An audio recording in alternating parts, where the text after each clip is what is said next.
Hello all. Where would you like to ride today? The countryside? How about the city?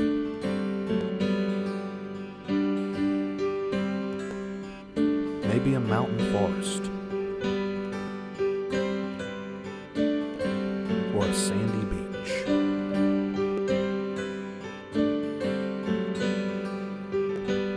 No matter how far away, or in our own backyard, I hope you'll ride along.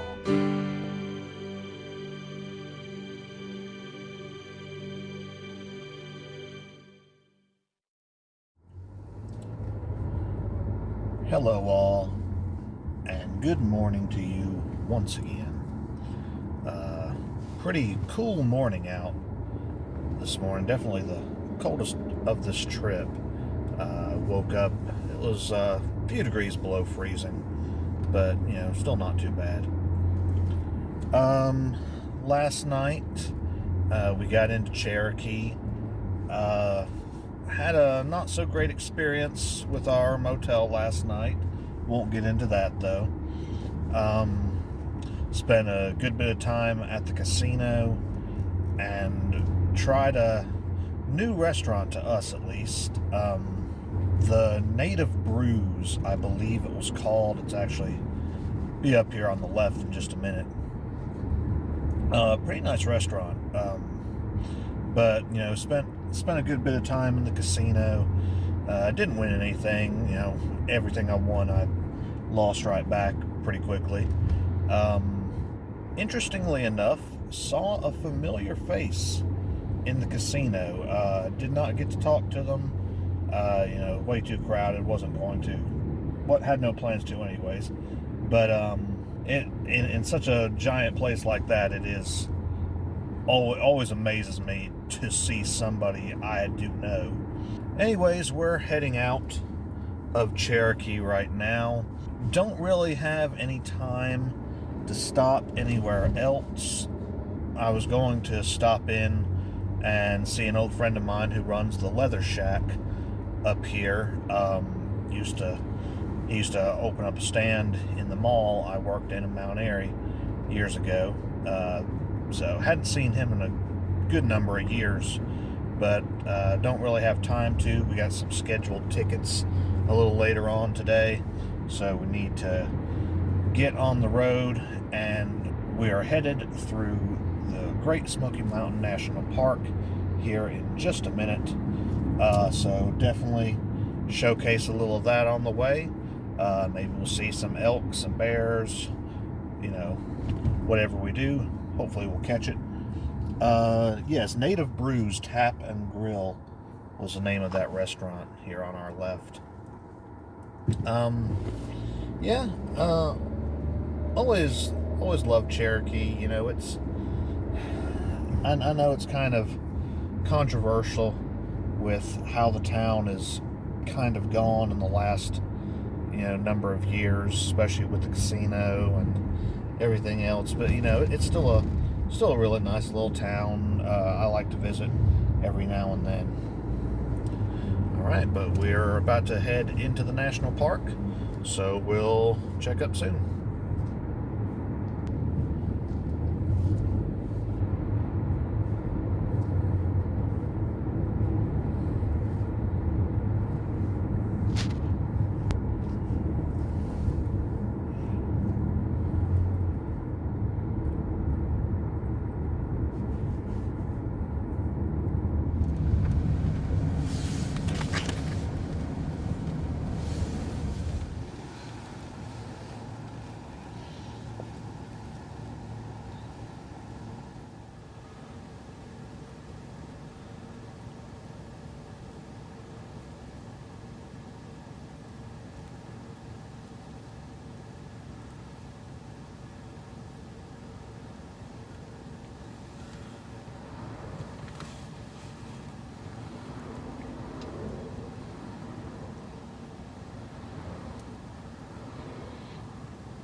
So we are now atop Newfound Gap, right along the North Carolina-Tennessee line.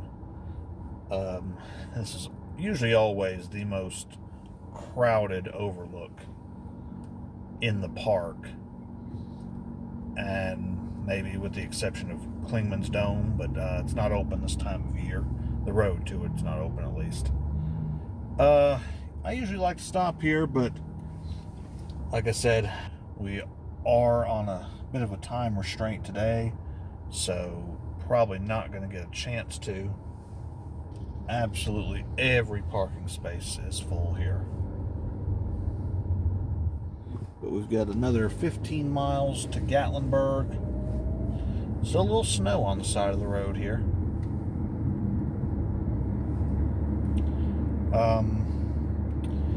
But anyways, now we're headed down from Newfound Gap. We have just crossed over into Tennessee. Still rolling through Great Smoky Mountains National Park.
Okay, so I hope you've enjoyed that ride through Great Smoky Mountains National Park. Now, we are now on our way to Pigeon Forge, Tennessee. We're actually taking the Gatlinburg bypass, which is a shame because when it comes down to it, I really, really like Gatlinburg far better than Pigeon Forge. I love just being able to walk around Gatlinburg, go through the shops and everything. But as I've been saying, we are on a tighter schedule today, so I don't want to take the chance of getting caught in traffic there. But we are going to still take a look at Gatlinburg here.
So we are now finally in the tourist mecca of the Southeast, Pigeon Forge, Tennessee. Now, I guess it was a pretty good idea that we did not go through Gatlinburg. I'm sure you could see in the video the huge line of cars coming from Gatlinburg and going to. And of course, Pigeon Forge is usually no better, but you do have a little more room to breathe. But we are headed to the island at Pigeon Forge to go see a museum that I've been wanting to for a few years now. Since the first time I'd actually heard of it a couple years ago.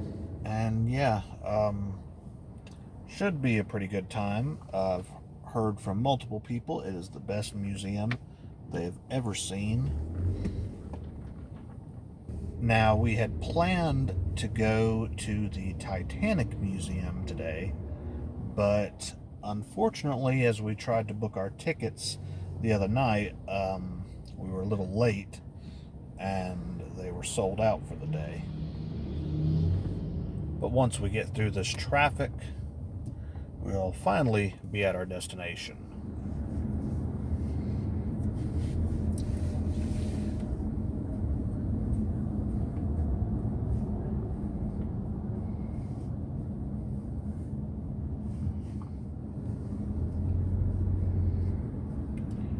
You know, Bart Simpson once quoted his father while on his way to Knoxville, Tennessee, saying that Branson, Missouri was like Las Vegas if it were run by Ned Flanders. I wonder what he would say about Pigeon Forge now.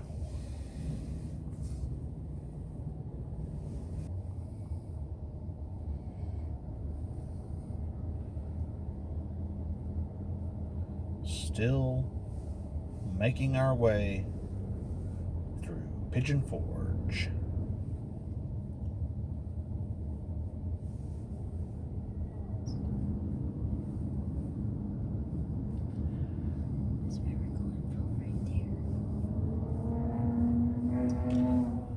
And finally, we have reached the island in Pigeon Forge. And right beside it, you might be able to see Alcatraz East Crime Museum. our main destination for today. If we can get through this light.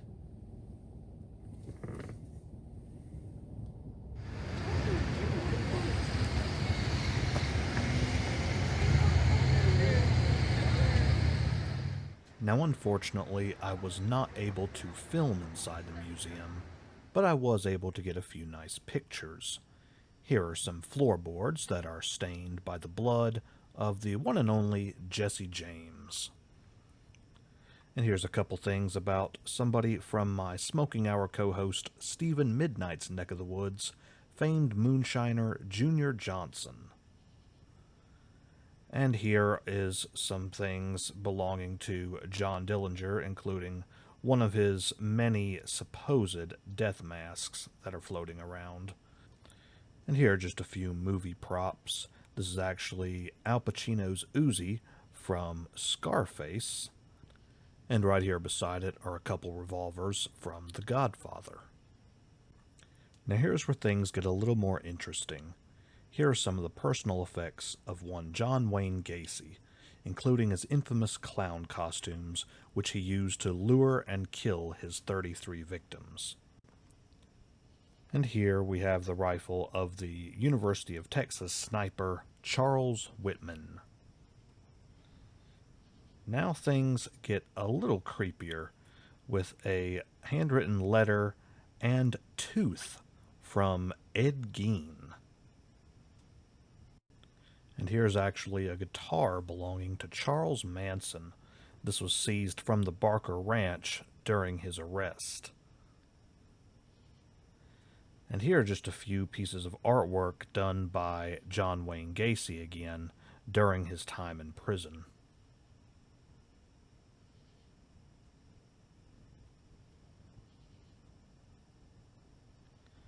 And there are a few replicas in the museum, like this replica of Al Capone's prison cell. And here is also a mock-up replica of a gas chamber, as well as a guillotine. But this is no replica. This is the actual Old Smoky electric chair from the Tennessee State Penitentiary, where 125 people were executed between 1916 and 1960. And now for what I consider the shining star of the museum, Ted Bundy's 1968 Volkswagen Beetle. This is the one that he actually owned in Utah, not the Beetle that he stole while he was in Florida. But still, just think of all of the heinous acts that were committed within this very car. Now, this is actually the Bonnie and Clyde car from the 1967 film starring Warren Beatty and Faye Dunaway, not the actual Bonnie and Clyde death car. And here's John Dillinger's 1933 Essex Terraplane, but as I'm sure you can already see behind it, here it is, the O.J. Chase Bronco. And as the sign says, yes, this is the Bronco. And among the many other movie props, here is Kevin Costner's revolver from the film adaptation of The Untouchables. And here is Mark David Chapman's copy of Catcher in the Rye, found on him after assassinating John Lennon. Okay, so we are finally back to our car. It is now almost 6 o'clock.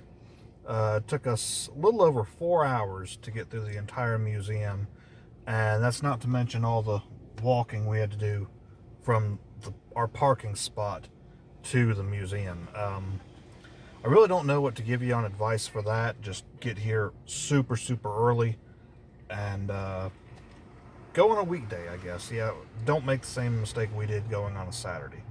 Now, unfortunately, I was not able to film in the museum. They have rules against that. I did get a few good pictures. I'll try to include those in this video. But definitely worth the visit. That was, I will have to agree to my friends who recommended it. That is the best museum I've ever been to. There were even some parts that didn't really interest me. but overall it was, I mean, I could have spent even more time in there. I started noticing how late it was getting, so I knew we needed to hurry along because we have one more stop to make before we leave Pigeon Forge and head home to Virginia. And that is the Smoky Mountain Alpine Coaster.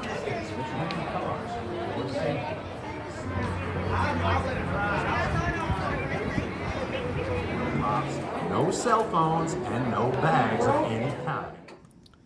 Okay, so I had bought this special phone mount to go around my chest for this very reason, bought it specifically for this trip, for this roller coaster ride. And there were two mounting settings on it, and the instructions said specifically for more, rugged and bumpy filming to use the more secure setting, which is what I did. But in that setting, I was not able to see my phone screen and had absolutely no idea what I was filming. So, unfortunately, the entirety of this ride is pretty much pointing toward the sky. But after all the trouble I went through to buy this thing, to film it, I just thought I'd go ahead and still share my very first ride on an alpine coaster. So, either way, I hope you can enjoy this ride.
Okay, so that was definitely something else. That was quite a bit rougher than I was expecting. I've not ridden a whole lot of roller coasters in my life. I went to Carowinds in 2010 and rode just about every one that was there then.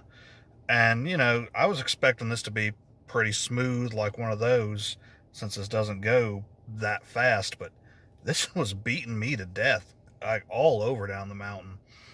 Uh, pretty pretty decent experience, though. I thought it was over a little too quick. I was expecting that lift hill to take just a little bit longer, take in some of the surrounding scenery. But it was like as soon as I was up there, before I knew it, was back down at the bottom. But that's what this whole trip's been about anyways. Experiences. Revisiting some of my old ones that have meant a lot to my life and, had a major impact on me, and living new experiences. So I hope you've enjoyed this trip through the mountains of southwestern North Carolina, northern Georgia, and eastern Tennessee. We're going to go ahead and get some supper, hit the road back home, and probably looking to get home about 2 or 3 in the morning. So, hope you all have enjoyed, and see you all next time.